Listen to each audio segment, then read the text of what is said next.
Sorry. Okay. Perfect. That will be a bit in, but now I have this going. Okay, so that's kind of to set the stage for what DeFi is. All the projects will be on Ethereum, but Ethereum is also the biggest smart contracts platform. So it has the most developers, and that's where we set the context for today as well. And this, I want to show that there is a spectrum of DeFi, how trusted and how decentralized different protocols are. So this figure I borrowed from David Hoffman, which has a blog named Bankless, together with Sean Ryan Adams. It shows really how within DeFi it could be different stages of trust. And he describes it in this picture with being a more human element, this more human intervention on this side of the spectrum, and more robots, as in only smart contracts and really decentralization at the very core. And as you can see here, you can find two projects that we will be discussing today. Maker being pretty much to the right of the spectrum, which means it's quite decentralized. It's a fair share of decentralization. And Uniswap is even more to the right. It's actually in this spectrum, it considered it to be the most decentralized protocol of this one that we show here. So that's just interesting to see, and it's getting back to what I said about being decentralized. Not all of them are as decentralized, but they still fall within the DeFi umbrella. Within DeFi, it's also interesting to see how much value is locked within DeFi, because it is a bit of a measurement, a bit of a metric to see the livelihood and how much action is going on within DeFi. So this is only for Ethereum, but as we said, that's where they have most of the activity, which is considered DeFi today.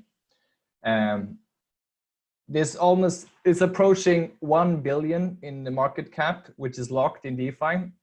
And by locked, it means that you take usually Ether or any other ERC20 token, and you lock them inside a protocol to be used for something else, to be used as collateral for lending, or to be used for any other application or service.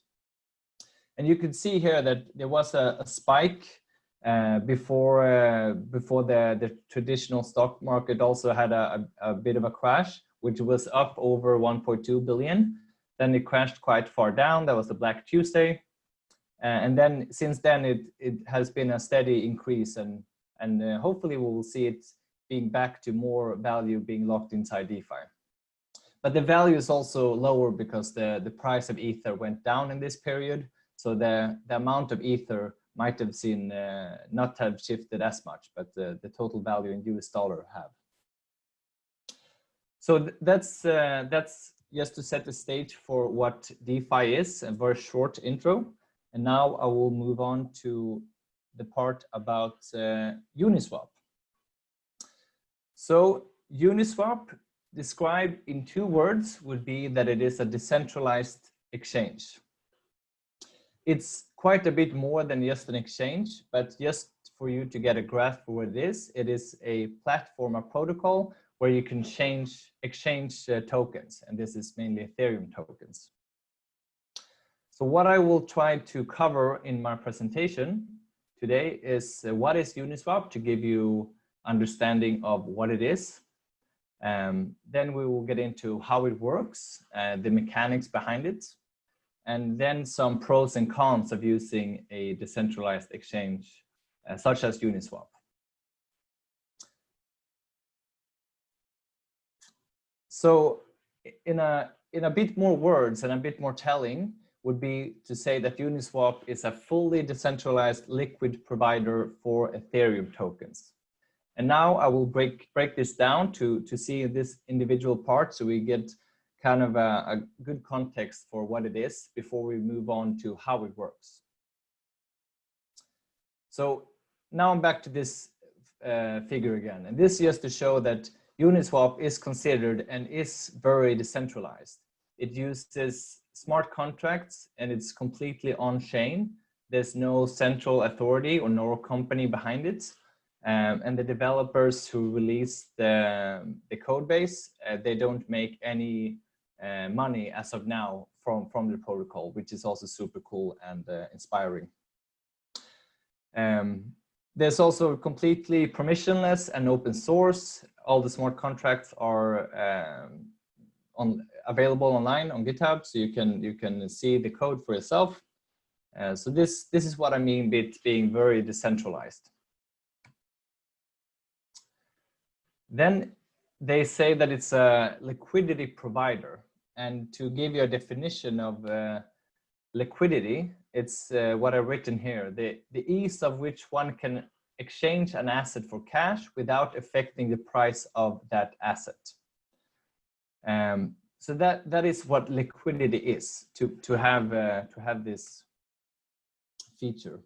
And there's two takeaways from being liquid. It's the ease of transaction, how easy it is to transact and how quickly it goes, and how easy it is to access this exchange. And Uniswap fulfills this very well. Which we will get into shortly. And then also this part about affecting the price of the asset. That's by definition called the price slippage, how much the price might slip when you make an exchange, which we'll also get into how this works with the Uniswap. And the upside of having liquidity is that it brings stability and manipulation resistance to a asset. So if you have more liquidity, it's a more of a stable asset. The price won't be affected as much if you make a large trade. And it's also harder to manipulate an asset which has a lot of liquidity. So for example, Bitcoin and Ethereum has the most liquidity of all the cryptocurrencies. And here we will get into a lot of other ones that might have less, but Uniswap is a platform which enables and helps to make more liquidity for all these Ethereum tokens. And lastly, it's for Ethereum tokens, which is from now, it's moved on to being Ethereum to ERC20 to only being ERC20 to ERC20 tokens at the Uniswap protocol. And this, it's a relevant question to ask, but what about Ether? But they actually use a wrapped kind of Ether, a wrapped Ether, WETH, to wrap the Ether inside. So it's also an ERC20 token when they use it on the platform. This they have done in the version 2 of their protocol, which was released just a few weeks ago, where they made some improvement. And this was one that all are used as ERC20 tokens. And among some other things, they also included in this upgrade. So now we have a bit of understanding for what it is and what it's not. And now we'll get into the two main parties which are involved at Uniswap to make it work. The first one is the trader, just to start very simple. And a trader it could be any one of us who comes to the platform to swap tokens. So it could be me that want to swap for Maker for another token, and then I could use this as a trader. And I will also pay a fee to the protocol to use the service. And on the other side, the counterpart to this will be the liquidity provider. So this is the second major party at Uniswap. So they will add a token pair. So if the trader comes in and use one token to exchange for another one, the big difference with the liquidity provider is they will add or remove two tokens at the same time. So the currency pair that you want to trade, the liquidity provider will go in and provide both of those two to the protocol to provide liquidity. And they will earn fees for making this. So all the fees from the trades, they will go to the liquidity providers and only to liquidity providers in proportion to how much you have supplied to the pool. So moving on to, just to set so you have seen what Uniswap might look like. This is the interface, the web interface of Uniswap. From here, you have a few main components. You have swapping, which is basically trading. It could be considered buying or selling. It's more or less the same as a user.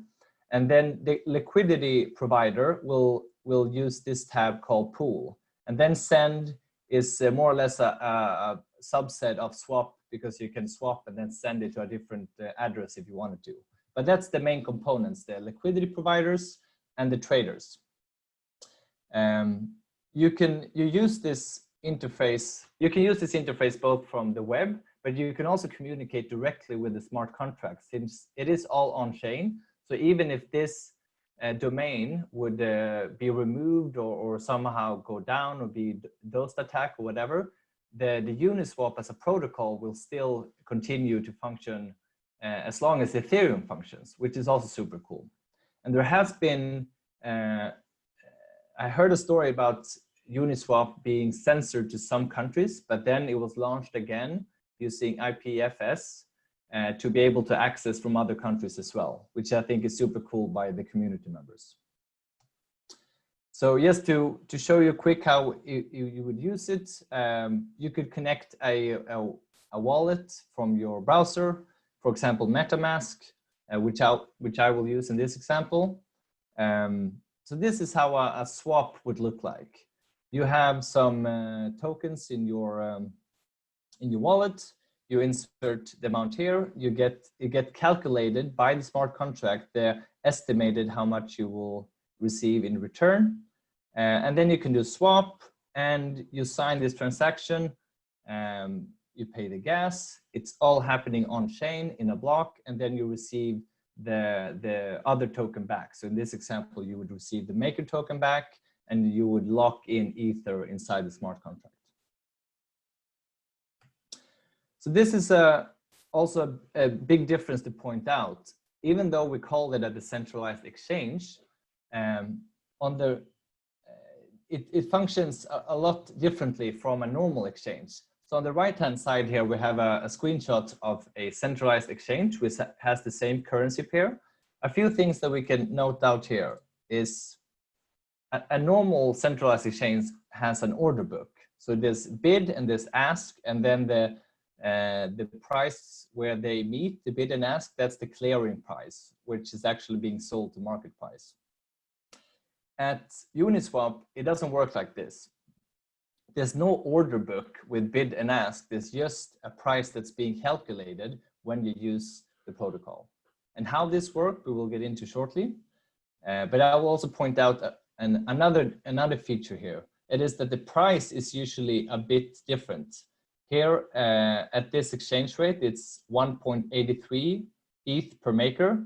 And at the same time, at this occasion, it was 0.81. So it might be a slight difference in the prices. And this is also very relevant later in the presentations we will get back to.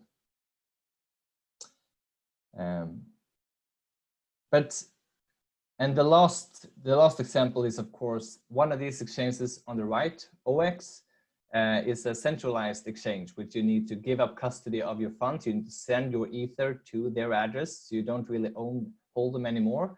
And on Uniswap, you would always be in custody of your own Ether. So let's try to break down and explain what a liquidity provider actually do. Because the trader, how to use it as a trader is quite easy to grasp, but it's a bit more novel function with the liquidity pool. So the liquidity providers could be any one of us that use the protocol to provide liquidity. And what they do is they create a liquidity pool. They add equal amounts of a currency pair to a smart contract, and equal value, they add an equal value of a currency pair to a smart contract. And for every liquidity pool, there's one smart contract. The smart contract itself is the same, but then you lock the assets in different smart contracts. And to this date, there are hundreds of currency pairs which are traded at Uniswap. And if there is a currency pair which is not active right now, any one of us could go to the platform and create a liquidity pool, which is also a super cool feature. So anyone could create them, and you could deposit funds and you can withdraw it at any time. So this is how it looks like. You would add, you can consider it to be, the liquidity pool is more or less two baskets like this. One you add Maker to and one you add ETH to. And then let's not forget about the fees, which is an incentive for the liquidity providers to do this service. And as a trader, just to use the same analogy with the buckets, if you come to the platform and trade, you could deposit Ether and you would obtain Maker. So you would use one asset or a token and you would receive another one. So this is what a swap is. It's basically buying or selling, but it's called Uniswap, so it's a swap.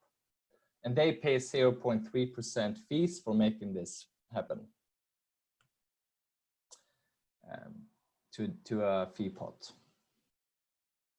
So continuing on the liquidity pool to dig in how it actually works. So now we're back at the interface of the liquidity pool. And this is how it might look. You could see if I want to add liquidity to this pool is Ether and Maker. I could see that it is at exchange rate, that this is the exchange rate right now for this currency pair. This is how much it is in the liquidity pool. So there's 6,500 Ether plus 2,840 Maker. And I have nothing in this pool. And this is kind of what sets it apart from a order book. This is how you actually calculate the price, which is super simple. This super simple formula. You just take the total amount of Maker, the amount of tokens, and divide it by the amount of Ethereum tokens, and that's how you receive this Ethereum priced in Maker. And of course, you could reverse this to obtain the price of Maker in ETH.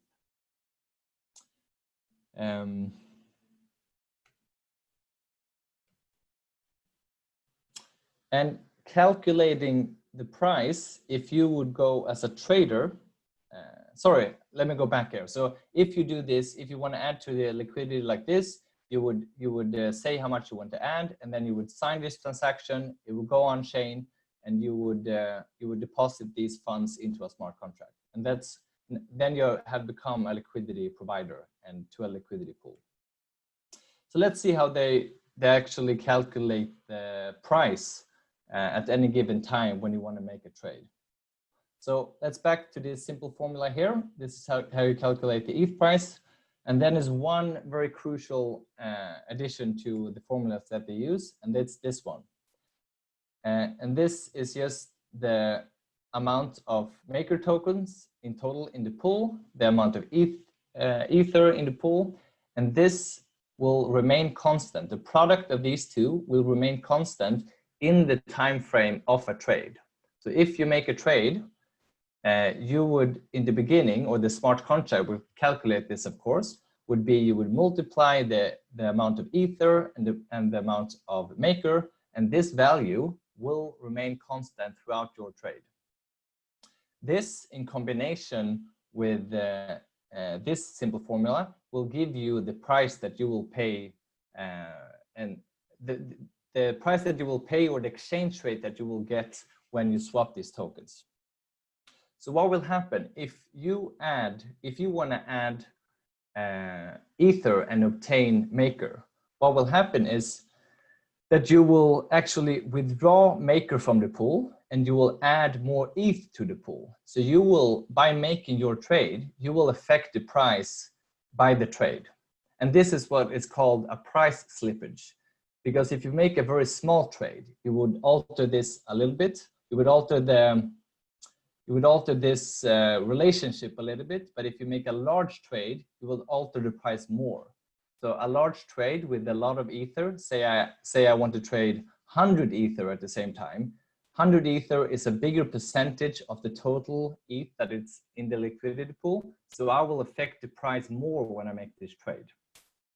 So this is one to remember. If you ever want to use it, it is recommended to do smaller trades or divide a big trade into several trades in order to not make the protocol give you a high price slippage when you make the trade. So this is just to show again the analogy that I think is quite easy. If you multiply these two and the product needs to remain the same, if you remove from this bucket and add to this one will be more scarce and this one will be more of abundance. So the price of the maker will increase. It will be more expensive with the maker after you make your trade than before. But then, of course, if the next person comes in and trade the opposite way, so trades from maker to Ether, then you would find a new equilibrium. And this is how it works to find the price at all times. And this leads us to a very interesting mechanism that Uniswap needs to use to find this correct market price. Because the concept of arbitrage is when you have an asset which trades at different prices at different platforms. So for example, if you have the ETH and Maker pair and you have a price set on this platform or this protocol, and then you check in a centralized exchange, and there might be a different price. It might be cheaper to buy the Maker token at a centralized exchange and you get more for it at Uniswap. Then it makes sense for some people, of course, to buy it from one exchange, go to Uniswap and sell it at Uniswap, and then you would make money. And that's the definition of arbitrage. You make a profit by the difference at different platforms. And this is how they use this. This is the mechanism that Uniswap used to kind of even out the price and trend towards the market clearing price. Because the only way you can affect the price at Uniswap is by making new trade. There's no oracles. There's nothing that collects a market value from a different platform. Everything is done by the trades. So if more people want to remove Maker and add Ether, then Maker is going to be more and more expensive exponentially until someone realizes, well, I can make money by reversing this trend. And that way, they would always find some kind of equilibrium and be quite close to prices on other platforms as well. So this is more the fine print of the liquidity pool when you create it. So this is back to the platform. There's some fine print here, which is kind of interesting. When you add these two currency pairs to the protocol, you would receive back, or you would actually mint a liquidity token and receive this back in exchange for the token pair that you deposited into the smart contract. And this is very relevant because this is how they keep track of how much you put into the protocol, and also how much of the fees generated you have property to. So the more you deposit into a smart contract, the more liquidity tokens you will mint.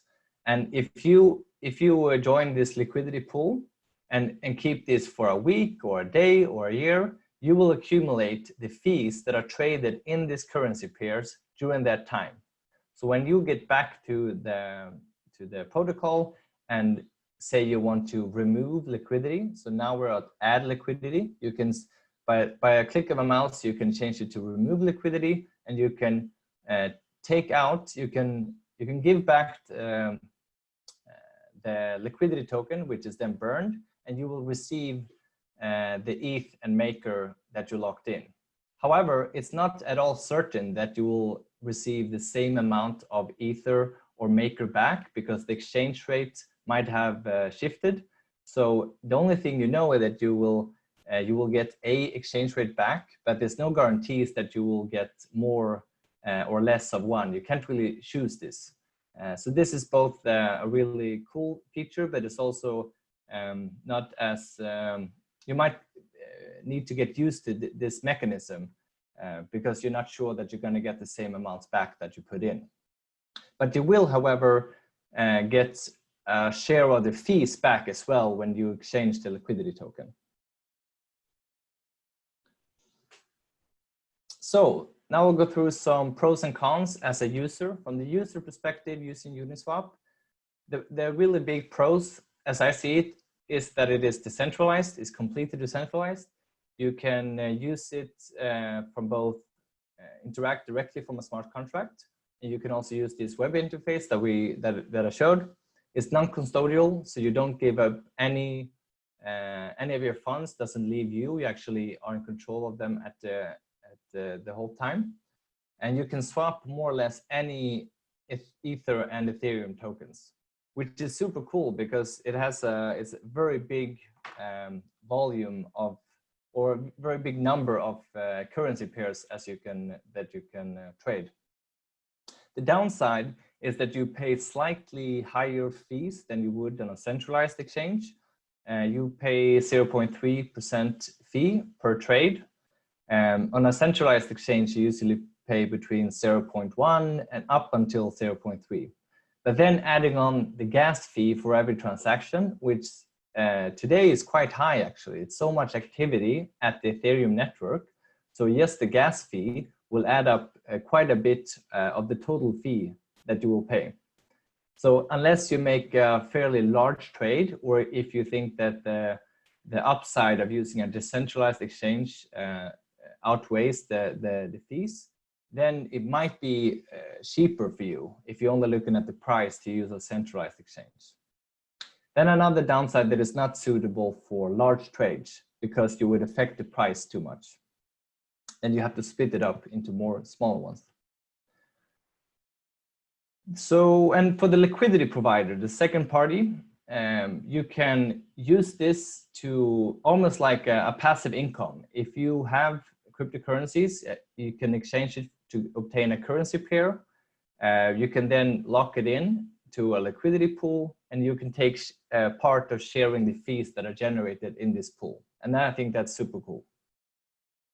There's also incentivized liquidity pools. So some other DeFi project, such as Synthetics, they want to incentivize people of using a currency pair where they have value in. So they have their own wrapped Ether.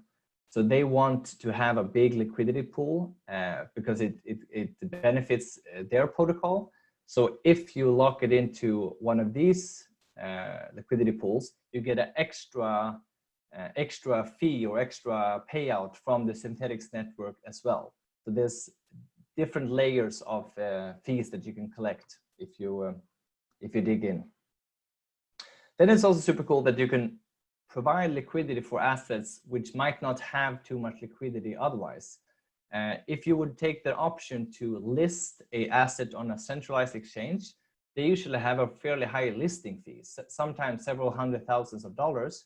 But using Uniswap doesn't cost more than the fee, the gas fee for broadcasting the transaction, and of course you need to put up the two currency pairs. But other than that, it doesn't cost you anything to list a new currency pair at Uniswap, and that's super cool. There is also a concept called impermanent loss, which I left out because I think it would be too much to cover. But there is a risk of experiencing a loss when one of the pairs, one of the assets in your currency pair, if that rises a lot in value, and then you decide to remove liquidity, then you would actually have lost some value in total because of one of them has risen. And that's a good to look into if you would ever want to act as a liquidity provider. This is some fun facts about Uniswap that I also would like to show. This is actually a token that the the developers from Uniswap created to fund their development, so to speak. So they actually created this token called SOX, which is a ERC20 token on Ethereum. They created 500 of these. They deposited these 500 tokens into a Uniswap smart contract together with 35 Ether. So this is our currency pair that they created. But this is quite special because you cannot obtain these SOX tokens from anywhere else than when they actually created, when they made this token themselves. So you can calculate the price of one of these SOX token by taking the total amount of Ether divided by the total amount of SOX. And so in the beginning, this would be the amount you would pay for one pair of SOX. But if you look at this, the next time it would be 499 and it would be slightly more than 35. So the price would increase all the time as more and more SOX are being bought. And this is a mechanism that's how Uniswap works. So the price will always increase until you can start to sell back tokens at the different currency pair. And I don't think I mentioned it, but these SOX can actually be redeemed for a physical pair of SOX, which they will send to you anywhere in the world. So if you buy one of these ERC20 tokens and burn it back to the developers, they will actually send you a pair of SOX to your address, which I think is a super funny gimmick that they made. And they even printed this formula, which is one of the central formulas for making the protocol work. X times Y equals a constant. They actually have it on the SOX, which I think is quite funny of them to do so. This is how the price of the SOX would look like if people would only buy the SOX and don't exchange them back to the protocol. So the more SOX are being withdrawn from the smart contract, the more the price would increase. But you can also, if you would buy one, you can sell one back to the pool without collecting your SOX if you only want to make a trade with it. So now we'll get to a few takeaways from my presentation here about Uniswap. Uniswap is a super cool project, I think. It's one of the backbones of DeFi today. You can integrate it into other protocols. You can integrate the smart contract into other protocols and trade with them. I think that's super cool. You can use it as a normal user on their interface. You can swap almost any Ethereum token. And if you can't find it, you can create a liquidity pool for yourself, which is super cool. And you can also become a liquidity provider and earn fees for providing these services for other people. So that's all for my part. And now I would like to move over to Javier, who will do a part about Maker. Cool. One thing that is really cool with Uniswap as well is the fact that apart from how it functions and everything, is it called the ALMA? What is it called? What was the name of the strategy they have for swapping stuff? Is it called ALMA? I don't remember. ALMA, so automated market maker, right? Yeah, exactly. But yes. One of the coolest things is in the latest version as well, they introduced the concept of flash loans, which I don't know if everyone here is aware of that. But did you see like flash loans and everything in the version 2 of the Uniswap protocol? Yes, yeah, I saw that they introduced this. They introduced the flash loan, so you can you can take a loan and repay it within the same block, and then you can make a transaction or make something with the loan you made. So they introduced this to the version 2, which is cool. They also introduced the oracle, so you can have a price oracle to collect the price that they obtain and then use it for a different protocol. Yeah, exactly. That's really cool with the Uniswap and the flash loans because I think it's free of charge. I don't think they charge any fees. And with the flash loans, what allows you is to simply to be able to take any liquidity pool and then be able to, I don't remember the specifics if they cap that, but like be able to in one single transaction to, like pretty much borrow the entire liquidity. Imagine this could be great for things like liquidations, for example. Is something that is being used in the past. So imagine that you want to liquidate a specific asset and then in another platform and you require a lot of ether, for example. So what you might actually be doing is that you actually borrow, a straight ton of money in a single transaction with the catch that you need to return it in the exact same transaction, otherwise it would revert. So, which is, it has opened the door for a lot of really interesting things, and then also for a few other attacks, for example, using flash loans, for example, which also was pretty interesting. Yeah, it's really the Wild West, even more now that you see flash loans being used to kind of not to make hacks, but just kind of to make exploits that you couldn't see without the flash loans. Yeah, like it was so severe, the threat that even Maker, the platform I'm going to be talking about, they had a certain, I mean, they obviously have a governance token on top of it. And so, they actually had to introduce a delay on the governance because before it was done instantly in the moment that the decision was taken. And then so otherwise people could actually borrow, for example, money from Uniswap in a flash loan, and then be able to sort of, present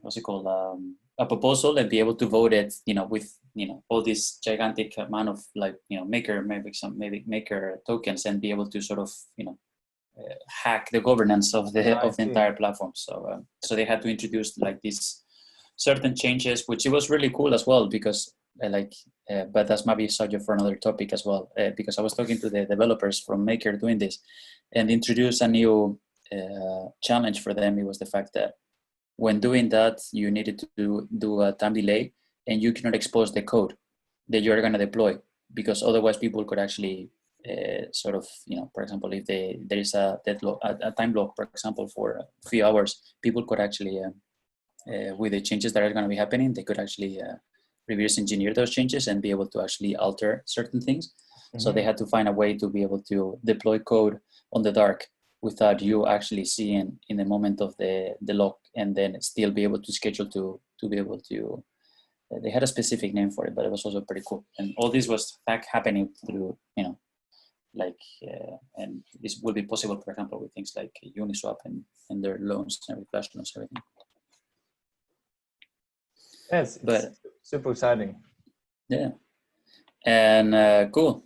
Thanks, Martin, for the speech. And yeah, thank you, Martin. Very, very inspiring to see. Gonna try that stuff out sometime. Thanks. Any more questions, or should we move on to Javier's presentation?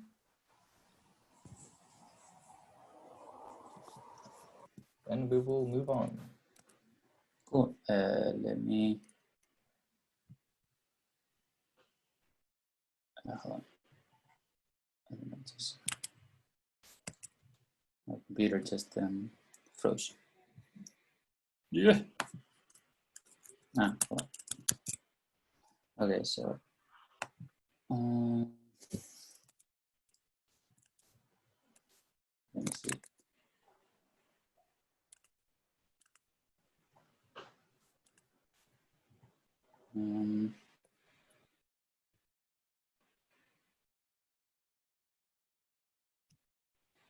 Maybe I can take a question meanwhile, or okay. Let's.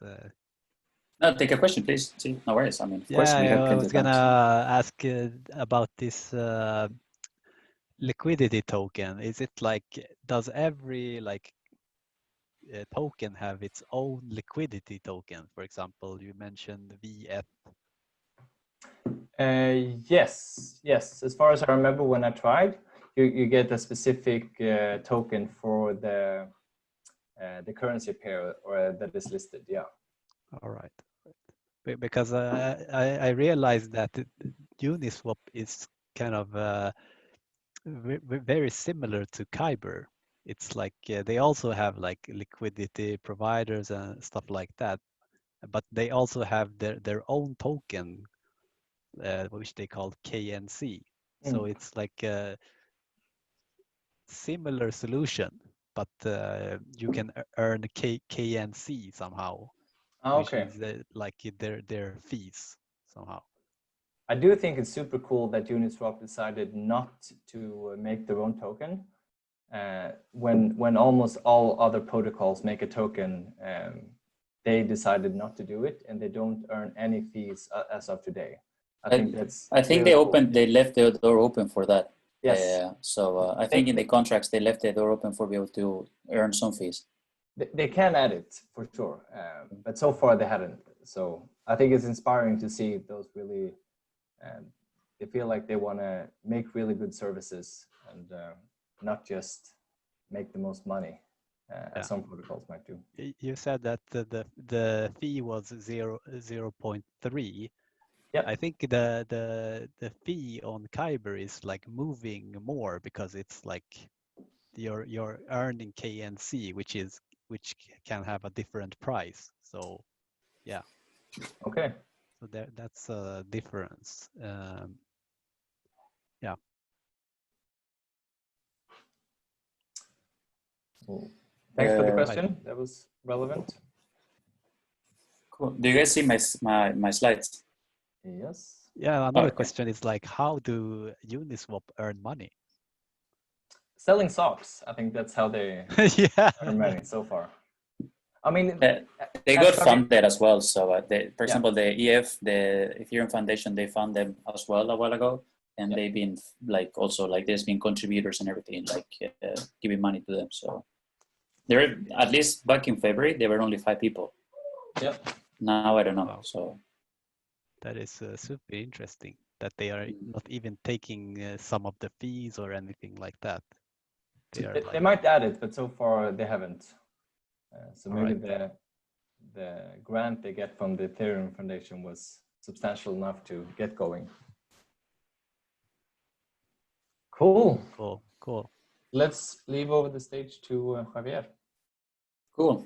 So yeah, I would usually ask like how many of you guys know about Maker, but raise your hand, but it's impossible to see anyone's hands. So so yeah, I'm gonna introduce like Maker, Makers, especially like DAI, and how does a decentralized stablecoin actually work. And so something to that I'm gonna be talking is like, okay, what is actually Maker and MakerDAO? So what is actually DAI? What is the stability mechanism they are using to be able to create this stable cryptocurrency pegged to the dollar? A little bit about the governance and the role of their MKR token in the whole governance and the whole system. And then I left out because, yeah, I mean, you could be talking about Maker for hours. So there's also like topics in oracles. For example, it's extremely interesting, for example, all the work they've done, towards like oracles to be able to feed data from prices from all the collateral, and then also, for example, like the liquidation mechanisms that, but as I say, like those two I'll left it out because, yeah, it's quite extensive and so we don't have that much time. But if we look at what MakerDAO is, MakerDAO is mainly a decentralized stability platform. So the core fundamental of Maker is a bunch of smart contracts that are running also in Ethereum. It's actually a decentralized platform which is governed by MKR holders. So in this particular case, you have the DAI, which is the stable coin, and then on the other side you have the MKR token, which is plays an essential role in the entire ecosystem of Maker. So far, like before, the foundation was actually owning quite a bunch of tokens as well, and the founders, and they're trying to sort of outstage that and be able to move towards a fully community-based MKR holder decision making. But that's something I think they're planning to do towards more like 2021. And there is a plutocracy, so the more tokens that you have, the more votes that you can have. But anyway, and then as well as to say, like MakerDAO as well is the system behind the DAI coin, and there is, as I say, I was mentioning before, there's a collection of external parties which are actually sort of part of the whole ecosystem of what Maker is, which are the oracles, like to be able to feed the system with price feeds. There are actually market makers. There is something called keepers, which helps like running with the auctions. And then, for example, there is like a allowance for arbitrage, for example, solutions as well. But if we look at what DAI is, so DAI in itself is mainly a stable cryptocurrency. So it's a digital currency which doesn't have a central point of control, and is purely and 100% issue through smart contracts, and is globally accessible, as is running on Ethereum. So even one of the things that Martin was saying before, like even if the maker's convenient UI or whoever actually is providing some UI, decides not to, like it's blocked, you can still be able to interact with the maker protocol through just by simply using Ethereum in itself. So one important also thing to understand as well. So in the difference between DAI and many other stable coins is that the other stable coins are actually usually backed by some form of real assets, like could be, for example, like dollars, or it could be like euros or whatever. In the case of DAI, it's quite different. It's purely and basically backed by value assets in the Ethereum chain, set up as collateral for be able to mint and issue new DAI. And one of the things important to also know is that the collateral ratio is always higher than the value's worth, meaning that the value used as collateral is always higher than the DAI that is issued. So one thing that it's also interesting to know as well is that DAI is a type of currency which is called soft pegged to the dollar. What does this mean? So that's why I put not equal $1 but around $1. It mainly because it sort of fluctuates around $1, so it's not exactly $1 per se. So but it usually fluctuates around that price, and there is, as I'm going to show you later, some mechanisms to actually make that happen. And yes, so what I was mentioning before, it's a fully on-chain system in Ethereum. So there is, except the oracles, which is the only external sort of part of the entire system, which is feeding information, and they built this complex, super complex, secure piece of tech around the oracles, as is the weakest point on the entire system, apart of that, someone finding a bug in the smart contracts.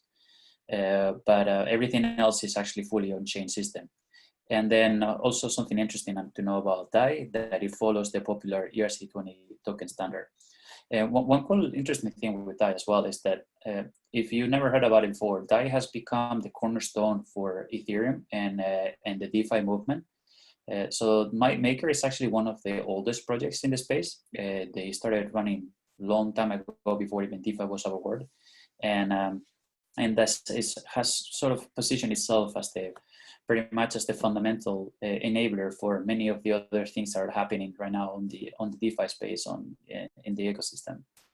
So one important thing to understand as well. So before DAI, before it was something called SAI, which it was a single collateral DAI, which meant that before all the collateral has to be actually Ether. Then in 2019, they actually deploy a new version of the DAI with a bunch of fixes. And then the most important part is that you could actually use any ERC, or any more than just Ether tokens as collateral for the system in itself. So as you can see, for example, can be backed by many assets like Ether, BAT, BRAP, Bitcoin, USDC, etc., etc. And not only that, there is actually even projects, for example, like Centrifuge and some of the projects, they were trying to use Maker to be able to use as collateral, for example, even real world assets like, for example, like financial debts, and for example, like pay debts for invoices and stuff like that. So it's going to be really interesting to see where they're going to take this in multi-collateral DAI in the future. And then something also important to know on the DAI itself is that it uses MKR tokens as a last resort value, and I'll explain that a little bit. Meaning, if something goes south in the entire platform, the MKR and the MKR holders are the last resort to be able to sort of fix the entire system in itself. So what is the benefits, for example, of DAI over other stable coins? So first and foremost is full transparent. So it has its full transparency, as everything is on chain and everything is performed on chain. It's extremely easy to validate, and anyone can actually be able to see everything happening with the platform in itself. Of course, it's subject to audits. So you guys can go to the daistats.com, which is a really simple website which gives you all the values, for example, if we're able to follow how the system is performing, what is the health of the system, and this is not manually intervened. This is all run by smart contracts. So and it is, and of course, it's fully auditable. It's sensor persistent. So as I mentioned before, it doesn't really matter the UI. That's just a pure convenience once to interact with the contracts and with the system. But if in any case, it could always be possible to simply use a front end, for example, delivered through IPFS, or be able to simply work with the contracts directly as Ethereum, as is hosted in Ethereum. So of course, there is no KYC required to actually issue and mint new DAI. And then, of course, as what I was saying before, it's become a cornerstone of the entire DeFi ecosystem, and is purely native to everything that is happening around the DeFi ecosystem in itself. So when it comes to, like, for example, where to get started with DAI, there is this oasis.app/borrow. This is an application done by the Maker Foundation, where it sort of helps you on the process of creating something they call vaults, where you actually lock Ether as collateral, and then you mint DAI. So if you guys want to get started with that part, for example, you can simply go to oasis.app and actually borrow money. So one of the things that, why would you want to use, mint DAI, for example? It could mainly be to be able to pay a bill, to be able to actually perform some form of margin trading, for example. Because one of the things I'm gonna show you guys now soon is that, so the most important part when you actually are creating DAI is that you never actually lose the collateral that you actually put into it. So what I mean by this, imagine, and I'm gonna go through this case in particular, but when you are actually minting DAI, when you are actually creating new DAIs and putting, for example, Ether as a collateral, you are simply locking them in a smart contract. This means that in the moment that you actually want to be able to get your money back, your Ether back, what you can actually simply do is you can simply actually return the DAI that you issued. And then, of course, there is this something called a stability fee, and then you will actually get back your Ether that you actually lock, or Ether or any other collateral. For example, some cases that I was saying that why would you use DAI? For example, imagine that you think the Ether is gonna go up in price, and you wanna buy more Ether, but you don't have Ether, so what you more money to buy Ether. So what you actually do is you could actually lock your Ether into these vaults from Maker.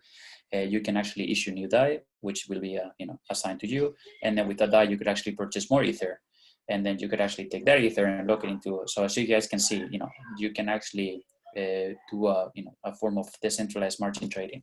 But of course, there is a catch on things. So there is, for the sake of the illustration of how actually DAI gets minted. So in this particular example, I'm going to show you how you can actually create 100 DAI with Ether. So for the fact of simplicity, and Ether, I think that is valued at $150. Obviously now the value is a lot higher than that, but just makes it easy to understand this example. Then there is something called the collateral ratio.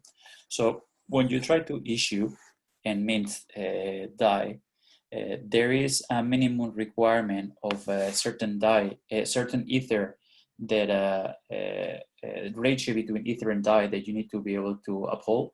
Because as I was telling you before, because the nature of the blockchain, the system can't go asking people for money. So instead it's requesting to over collateralize the system to protect itself against price fluctuations. So when you're actually issuing 150 DAIs, for example, in this case, you're locking your Ether in a vault for 1 Ether, and we said the Ether is valued at 150 USD.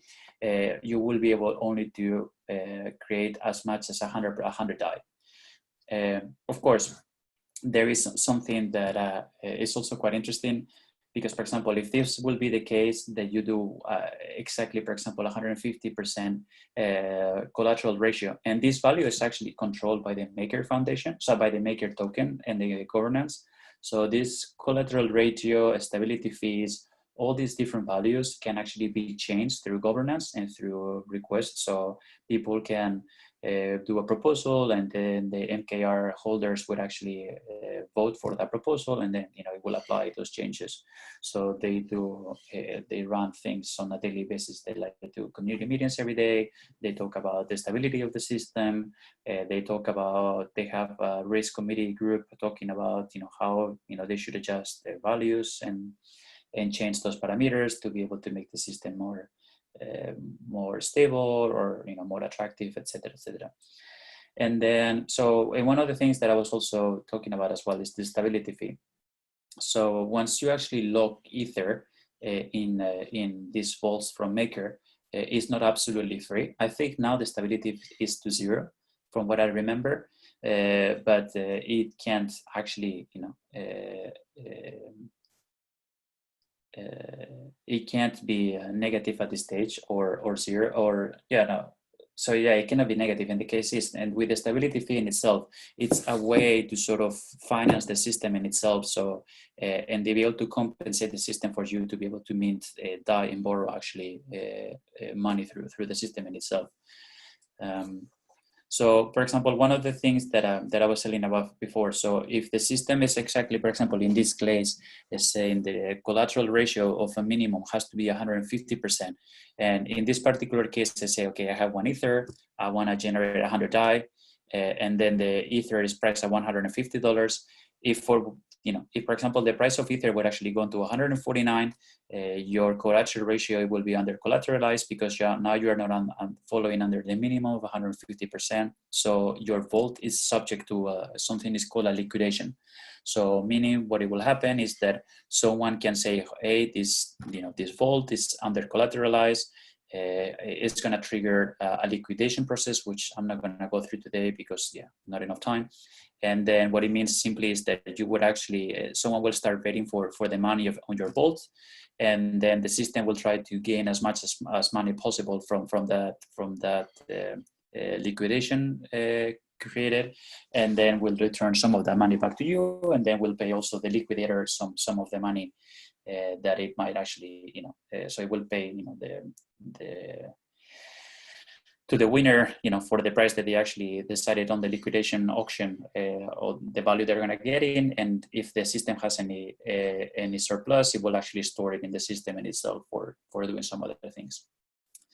So in this case, as we said, so for example, what happens if you want to recoup your collateral, for example? So in this particular case, think about it that it has happened like 1 entire full year. So with your vault created. So in this particular case, if we, for the sake of simplicity, we say also that we keep the other parameters the same. So what it happens is that after 1 full year, you are going to have to pay that stability fee of 1% out of the issued DAI that you actually did in the first place. And then it's not entirely exactly that value, but it's roughly that value from what I remember. So it will mean that if you actually want to recoup your collateral, meaning you want to take back your Ether, because imagine the Ether has gone moon, and your Ether is now worth $1 million, and you want to get back that Ether that you issued 100 DAI with. So the only thing you would actually need to do is you will need to deposit the 100 DAI plus the stability fee for the time period that you created a vault. And then if, for example, it's 1 single day, for example, you create the vault, and the next day you recoup the collateral. So you will divide 1%, divided by 365 to be able to calculate the stability fee, the interest that you need to actually pay. So in our particular example, as we say, so as the stability fee is 1%, so you, after like 1 full year, you will need to pay 100 DAI plus that 1 DAI extra for the fees, and you will get back your Ether. So what happens if the price goes up? So if the price goes up, for example, in this case, Ether, it's $200 US. So what actually can happen is that you, in your vault, as your collateral ratio internally in the vault has actually increased because the price of Ether has changed in comparison with the price of DAI. you would actually be able to even mint more tokens. So in this particular case, you could actually mint to 133 DAI to be able to perform something with it, and then keep the minimal collateral ratio of 150 if that's what you want. So this simply shows that if the price of Ether goes up, you always have the possibility to even mint more DAI based on your risk parameters as well, what you want to do depending on the collateral ratio. Because if the collateral, for example, if the price goes down, so as I say, what is going to happen if the price actually goes down and then you go under your collateral minimum ratio? So what I was telling you guys before is that you will enter a liquidation process where your vault will be liquidated, and then it can you might hopefully getting back most of some of the, like, you will keep all the DAI, but you might actually lose all the collateral that you actually put in the first place, depending on how the auction goes. So how is actually the so that's the process of how you actually mint DAI. So as I said, this is something, and it's a process that anyone can do. This is fully decentralized. It's based on smart contracts. So you can go to the oasis.app, borrow/borrow, and then be able to start minting new DAI.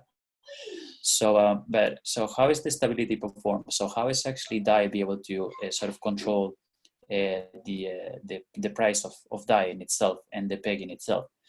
So one of the things that that I was mentioning before, so the stability fee is important in all this subject, because this is how the system is actually charging, how much the system is charging to actually generate DAI.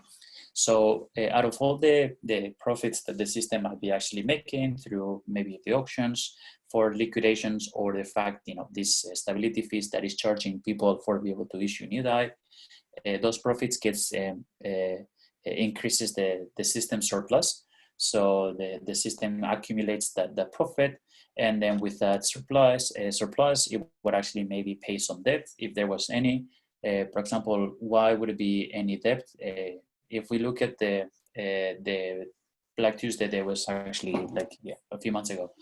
What happened is that the value of Ether dropped dramatically, and then at the same time there were a specific part of the entire platform where it was not working as expected. And then what ended up happening at the end of the day is that people were actually getting DAI pretty much there was actually closing auctions for that collaterals for almost for free.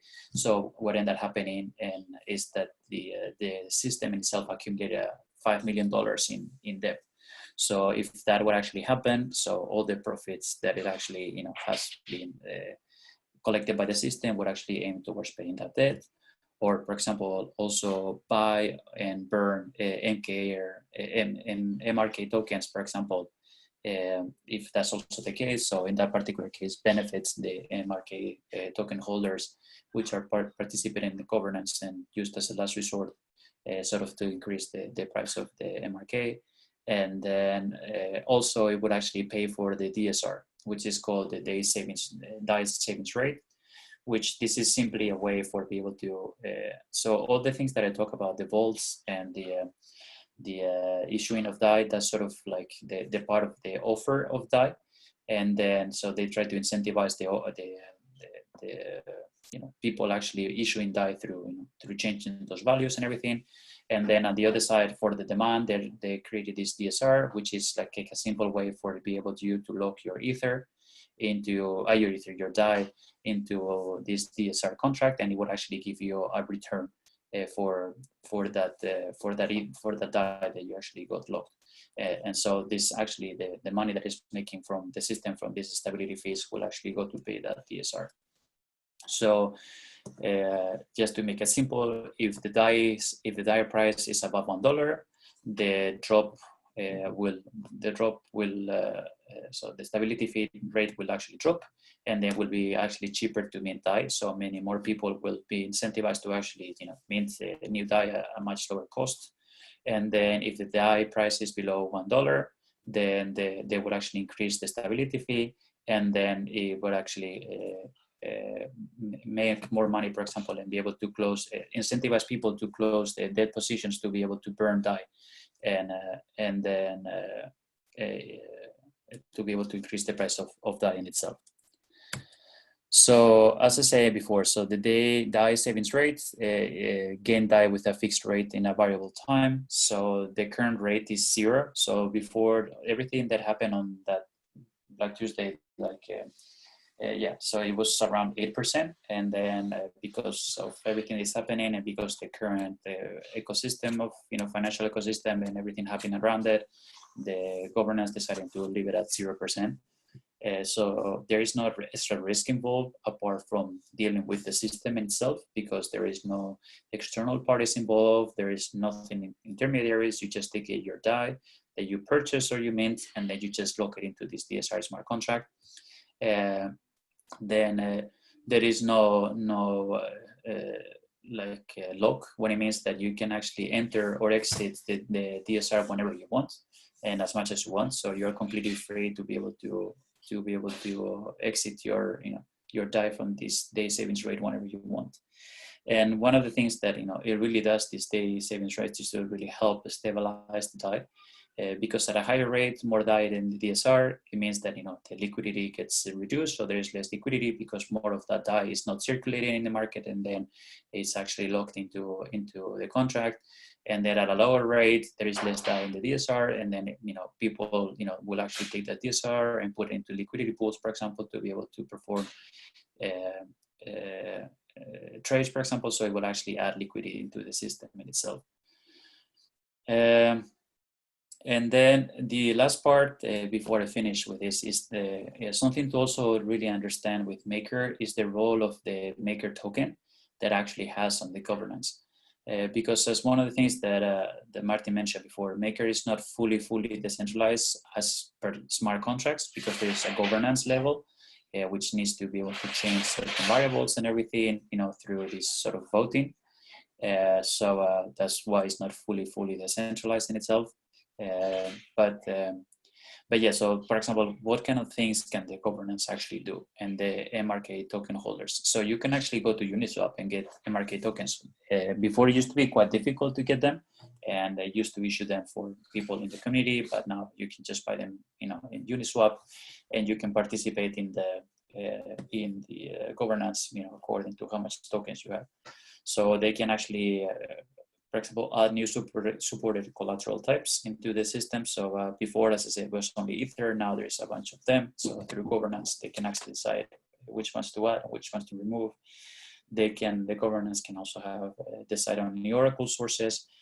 So just to really briefly talk about this, is the oracles have many different trusted sources. They actually provide information about the price of certain assets. So the governance can actually sort of decide if there is a new oracle source to be added to the system. Of course, they can change some system parameters. So I mentioned before, they might actually change the stability fee, the DSR rate, the ceiling, the collateral ratios. There's a bunch of like a gazillion of things they can actually change on those parameters. So governance will actually take care of those things as well. Of course, the MRK token holders would also have a higher risk, but they will get higher returns. Why there's a higher risk? Because if something goes wrong in the system, at the end of the day, it will be the MRK token holders that would actually be paying for that. So, for example, in the case of the Black Tuesday, what ended up happening is they started to doing some auctions of selling MRK tokens, which make the token, the price of the token be reduced, and to be able to sort of stabilize the system and reduce and remove debt from the system in itself. But of course, also you can participate in the profits of the system, because one of the things that I mentioned before, the stability phase and this, that actually came through the generation of bolts, if the surplus reaches about certain amount of money, I don't remember how much it was, but $500,000, something like that. Then if in batches of $100,000, they would actually be distributed they will actually buy Maker, and they would actually sort of be increasing the price of the Maker token to be able to, by removing liquidity into the system. And then, and as I say, finally, it's the last resort to pay system debt.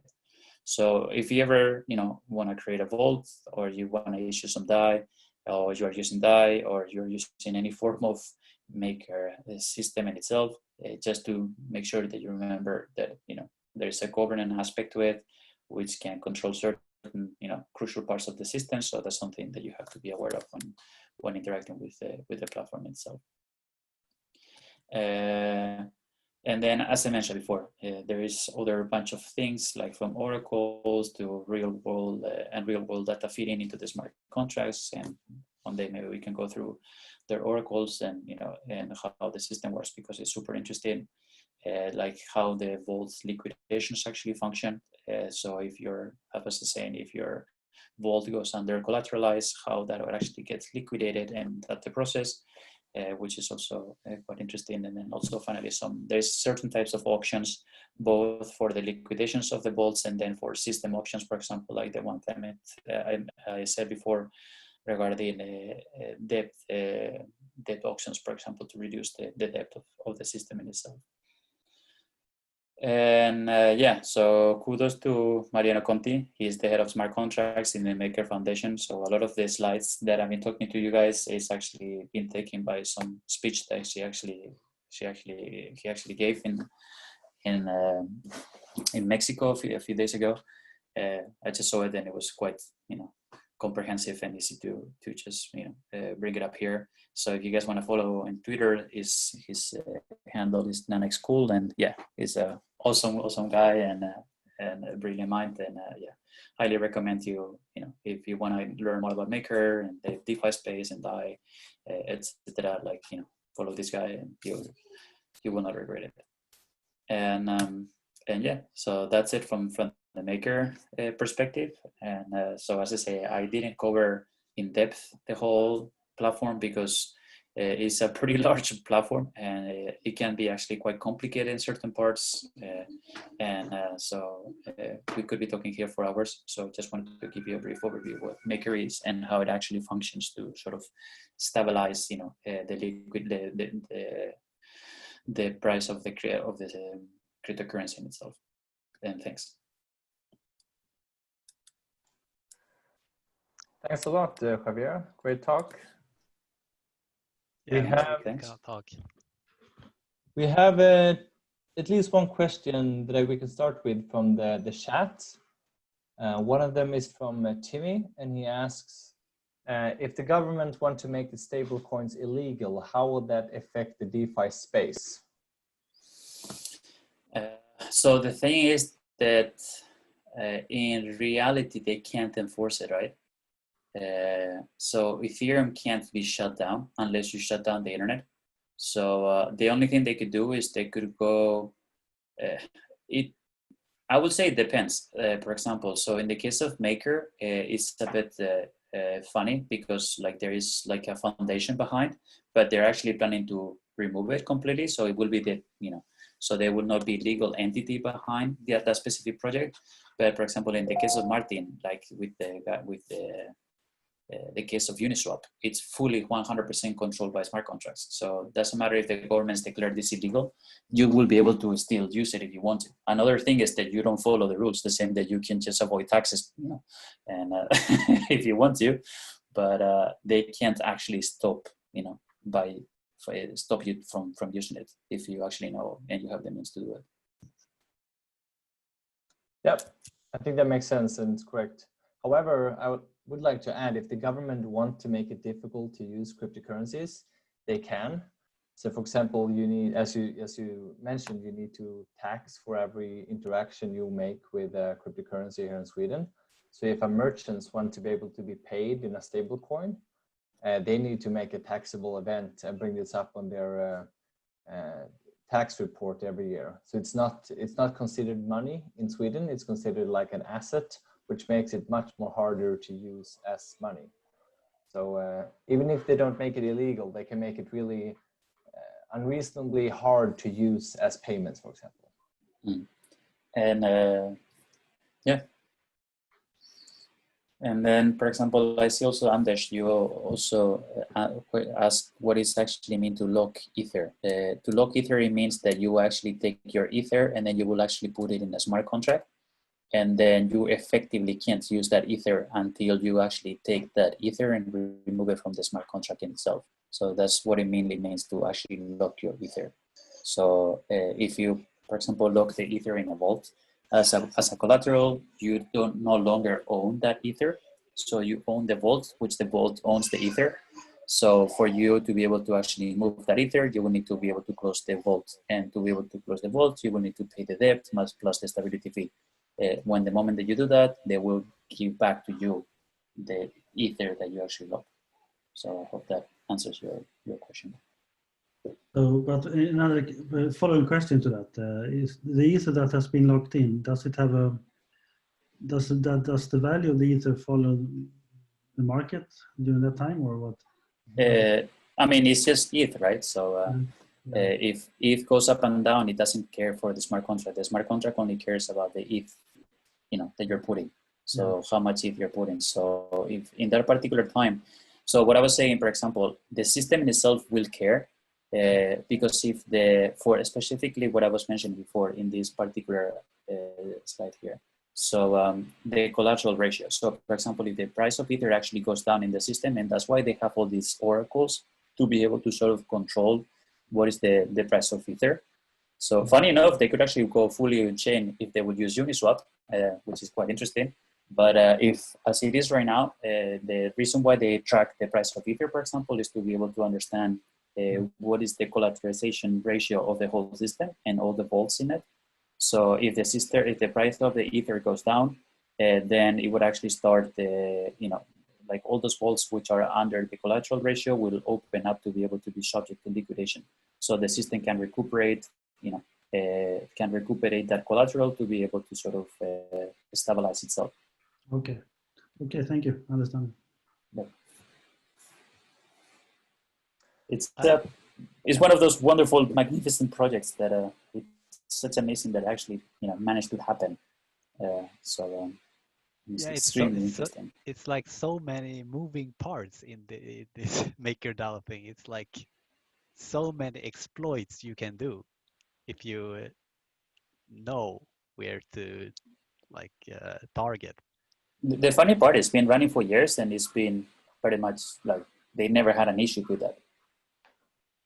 So they never have been hacked. I think by far they are the most competent team in the entire space when it comes to like technical capabilities, and so they actually never been hacked at all. So or exploited. The only reason why they were exploited you could say that they were exploited when it happened this Black Tuesday, but it was like a combination of things that also the congestion in the network that happened. The gas was over the roof, and people could actually not send transactions to be able to bet in these options. Sort of that all those different things sort of added into this mix of bad things happening to be able to for that to actually happen. But they already mitigated it by entering 6 hours, I think was it, like time between the auction starts and the auction finishes.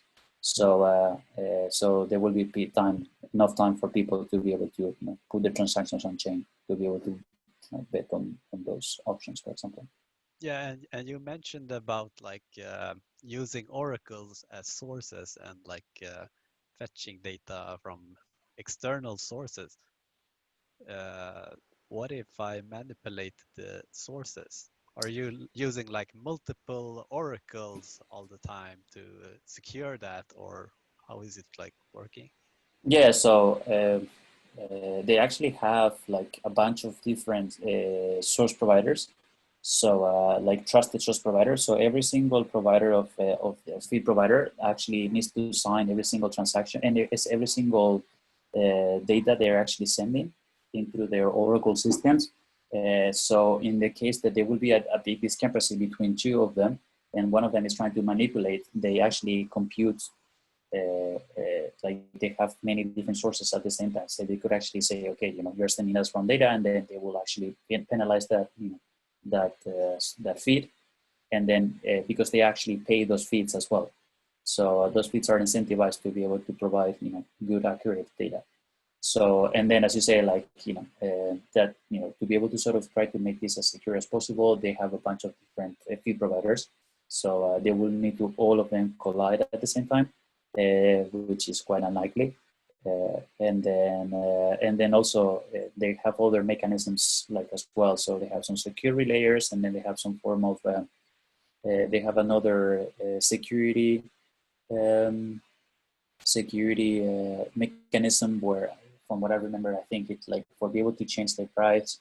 They have, I remember precisely that specific part, but they have another security mechanism from the moment that actually that like the media of all the feeds, the price of all the feeds are coming, comes into the smart contracts. They have another security mechanism to make sure it's as secure as possible. But yeah, of course, that's sort of one of the most sensitive points. But so far, it's been working fine. So they've been trying to mitigate that as much as possible. Okay, so is any security centralized in a way? No. Anything? Okay. No, nothing. So, well, the oracles, it's the because it's off-chain stuff. So right, so you need to feed it into the smart contract. So, but they have a bunch of security measures around it, and it's not just one single computer doing it. So they have a bunch of relayers acting together. For example, with a network of relayers actually doing those things and multiple sources, etc., etc. The rest of the system is all smart contract based, so it's fully decentralized in that matter. Well, all decentralized, open, because maker governance still can do a lot of things. So so that's why what Martin was saying, that DeFi is a funny word for all this space. Might be more accurate to say open finance, because, yeah, as we always say, decentralization is always a spectrum. So in reality, a system like Maker is the issuing and all that that's completely decentralized. So you don't need to ask anyone to issue tokens and get DAI and everything.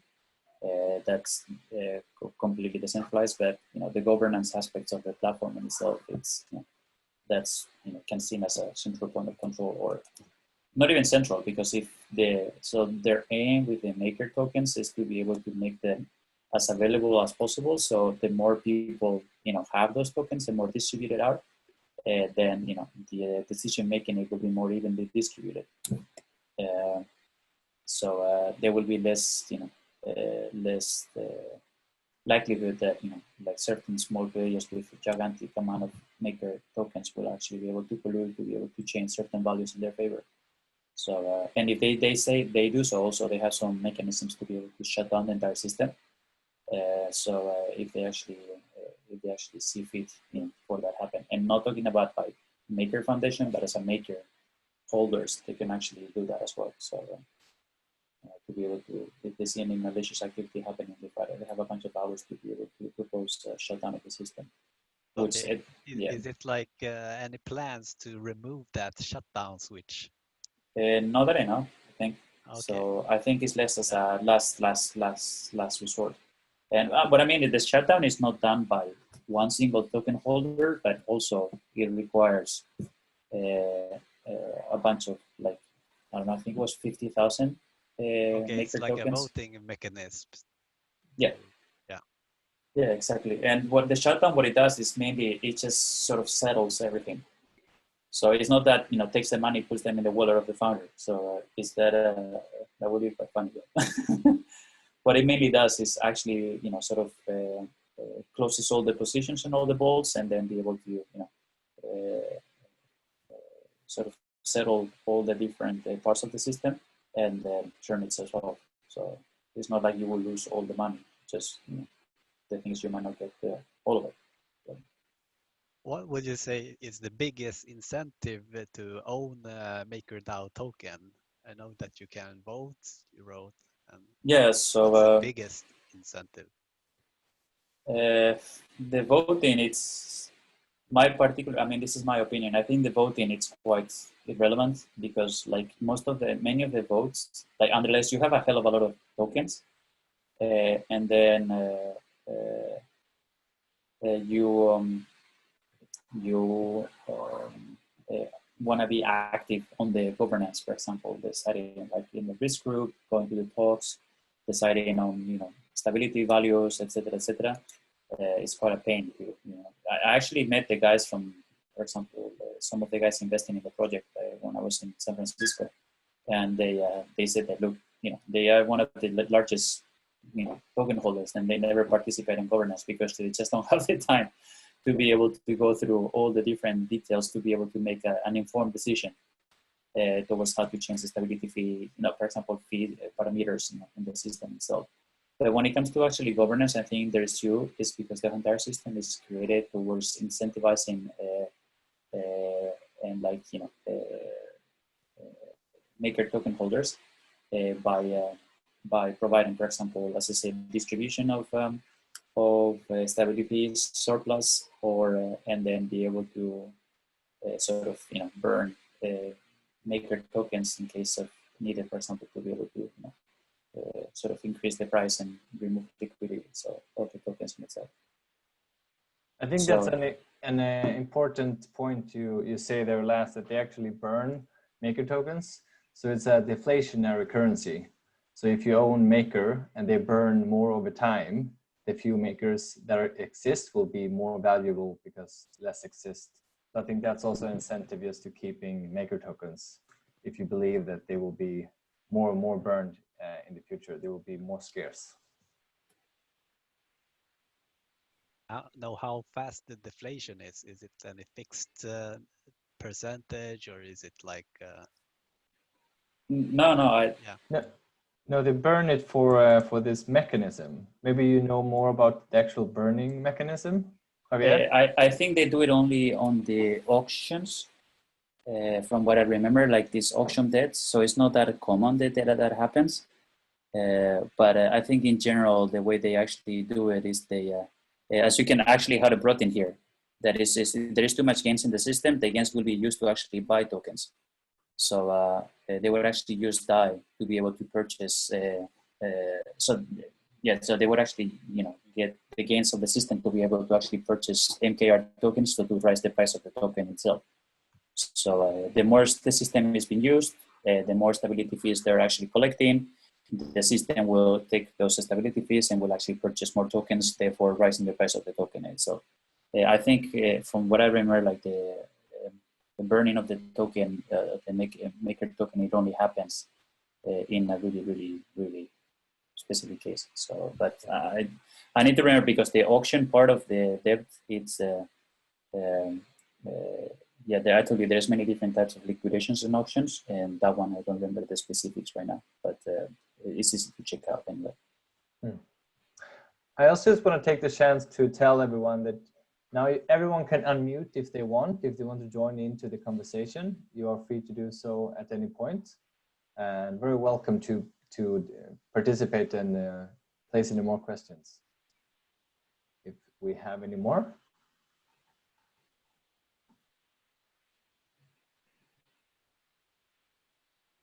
All right. So this was the first webinar that we did with Decentralized Camp. If you like this concept and want to see more, please tell us what you think and what you think worked out and didn't work out. You can also tell us any topics that you want to hear in the future, so we can discuss this in the group. So either tell us here, you can write to us at the meetup or in the chat, whichever way you want. You can also join the Slack channel that we have if you want to participate a bit more and discuss anything decentralization and DeFi. Yeah, I'm gonna post the Slack channel on meetup.com if you want to join the Great. Cool. That's good. Very good. Yeah, thanks a lot. Thanks a lot, guys. Very nice. Yeah, very, very, very nice presentations. Yeah, very high quality. Well done. Yeah, thanks. Good to hear. It was great fun. Well, thanks so much. You can't do a round of applause here, but on Zoom. But yeah, good job. Awesome. So I guess, yeah, we'll see when the next meetup is, but there's likely going to be a break now for summer. Yes. Yeah, makes sense. But I like this concept a lot. It was kind of, I mean, you could Google at the same time when you like had some It's more fun to see each other, man, in real life. And have a yeah, of course. But it was nice to like secretly Google things you mentioned. Yeah. Yeah, it's good. Ah, we did that also. Yeah, but of course it's better to meet in real life and talk. And, Yeah, those times will come again. yeah.